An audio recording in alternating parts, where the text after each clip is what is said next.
Bonjour à tous, direction l'hippodrome de Pau ce lundi pour une nouvelle émission Quintet Flash et on va se retrouver au départ du prix Equida, le prix Pierre Estremeret pour un Quintet Plus qui est assez intéressant, qui est réservé aux chevaux âgés de 6 ans et plus. C'est des sauteurs, ils vont évoluer sur les haies et le parcours des 3800 mètres ici sur la piste paloise. C'est un lot assez intéressant, assez homogène. La course est plutôt plaisante à étudier. Ils ne sont plus que 15 au départ, plus que le numéro 1 Boston Emery a décliné la lutte.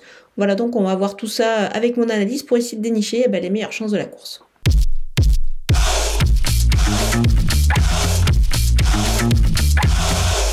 On attaque avec mes bases et le numéro 3, Six One. Il enchaîne les deuxièmes places, ce bon cheval, ce bon sauteur de François Nicole. Là, il mériterait certainement de gagner son quintet ici. Il pourrait enfin vaincre. En tout cas, moi j'y crois. Il a de toute façon sa place sur le podium. Le lot est parfaitement dans ses cordes ici.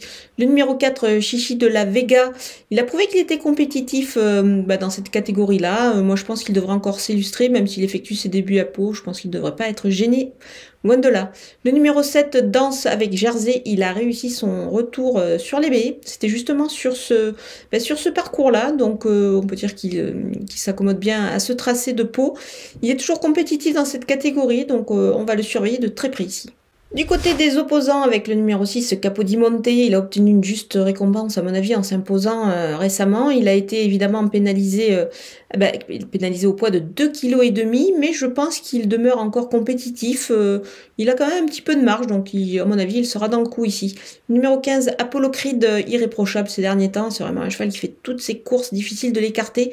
Il faut évidemment le retenir en priorité ici. Je ne le vois pas gagner, je le vois plus pour une place, mais à mon avis, il est quand même incontournable dans une combinaison. Le numéro 13, Saint-Anjou, on le connaît bien, il est toujours aussi bien. Là, il arrive sur ses 11 ans maintenant, mais le cheval est toujours extra. Je pense qu'il peut encore se mettre en évidence ici. Le numéro 10, UPK2T, il faut le reprendre sur sa dernière sortie, bien mieux dans les handicaps. Je pense qu'il est capable d'accrocher une belle place ici. Mon coup de poker, c'est le numéro 14, Super Flamme, très régulier. Je pense qu'il pourrait encore briller dans cette épreuve. Son poids est plutôt intéressant dans ce handicap. C'est pour ça que je m'en méfie beaucoup. Il pourrait réaliser une belle perf pour son retour sur la piste paloise. D'ailleurs, ça pourrait être intéressant de le jouer en The Couillon, c'est-à-dire trouver le 4e de la course sur le site theturf.fr. Pour cela, il suffit d'ouvrir un compte sur le site et puis d'utiliser le code FlashTurf pour pouvoir bénéficier des 250 € de bienvenue. Du côté des outsiders, avec le numéro 2, Golden Witch, elle retrouve le handicap où c'est quand même un petit peu plus simple pour elle que dans des épreuves un petit peu plus relevées, donc elle peut se racheter ici. Le numéro 16, Bonaparte Forlonge, il vient de bien courir à 2 reprises, c'était sur l'hippodrome de Mont-de-Marsan. Je pense qu'il peut faire aussi bien sur la piste paloise. Voilà, dans cette catégorie-là, il est intéressant quand même de le garder dans une combinaison élargie. Le numéro 5, Ain Madrik, alors son poids s'améliore, c'est sûr, vu les contre-performances.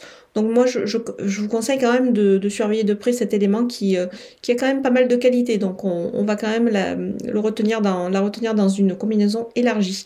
Le numéro 9, Koning de Noé, son poids devient plutôt intéressant dans les handicaps. Donc ça peut être plutôt pas mal de le garder en fin de combinaison. Le numéro 12 de Caparica, elle a pris 2,5 kg sur sa récente victoire. Le lot est un petit peu plus relevé, certes, mais attention, la forme est là, donc elle peut pourquoi pas accrocher une place. On termine avec les délaissés et le numéro 8, Holtel Dieu, il me semble un petit peu trop chargé dans cette catégorie, donc c'est pour cette raison que je m'en passe.